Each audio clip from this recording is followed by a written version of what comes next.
Sport à présent avec du football. Un match de prestige s'est tenu ce week-end. L'UR Namur recevait le Standard. 1500 personnes ont assisté à cette rencontre qui s'est soldée par un 0-4. Tout de suite, le compte-rendu de ce match avec Philippe Buguin et Yves Delvaux.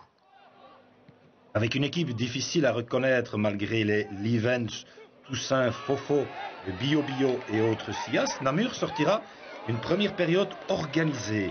Samouti et Edeikan, deux joueurs en test, se créant même les deux seules possibilités de but de la première demi-heure.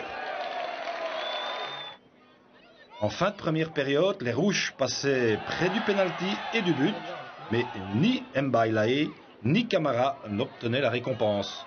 À la pause, on s'impatiente, on ne tient pas en place, mais on a aussi le sourire dans les tribunes. Sans entraînement ou peu dans les jambes, les Merles craquaient en deuxième période. Tout d'abord, sur ce but d'un jeune produit maison, Batshuayi, tout heureux de sa première réalisation sous le maillot du Standard.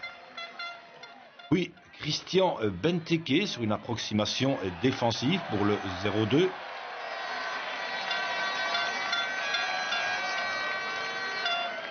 À nouveau, Christian Benteke tout en puissance pour tromper Fofo et Livens. 0-3.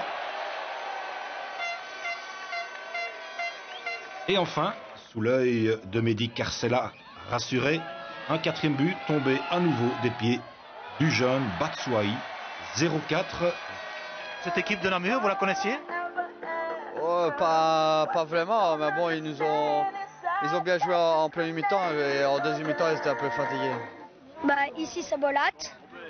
Et là, c'est Benteke. Et toi, tu as pu avoir quelqu'un? Mehdi Carcella, mais il a mis n'importe quoi. Chasseur d'autographes content ou pas tout à fait, il y avait au moins une autre bonne nouvelle à l'UR samedi, puisque Yannick Verval, un ancien joueur de Division 1, était décidé à devenir Merle.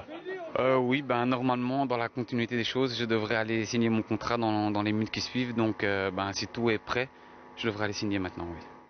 Et coup de théâtre à l'issue de la rencontre, c'est le journal La Meuse qui nous l'apprenait ce matin.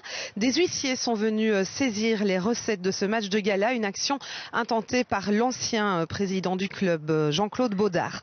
Et toujours à propos de l'UR Namur, dans l'affaire SBA, c'est aujourd'hui que le club repassait en commission d'évocation, un rendez-vous de la dernière chance. Mais à l'heure où je vous parle, l'Union belge n'a pas encore rendu son verdict. L'UR Namur en division 3 ou bien en promotion l'an prochain, eh bien, nous en saurons plus dans les prochaines heures et nous y reviendrons dans notre édition de demain.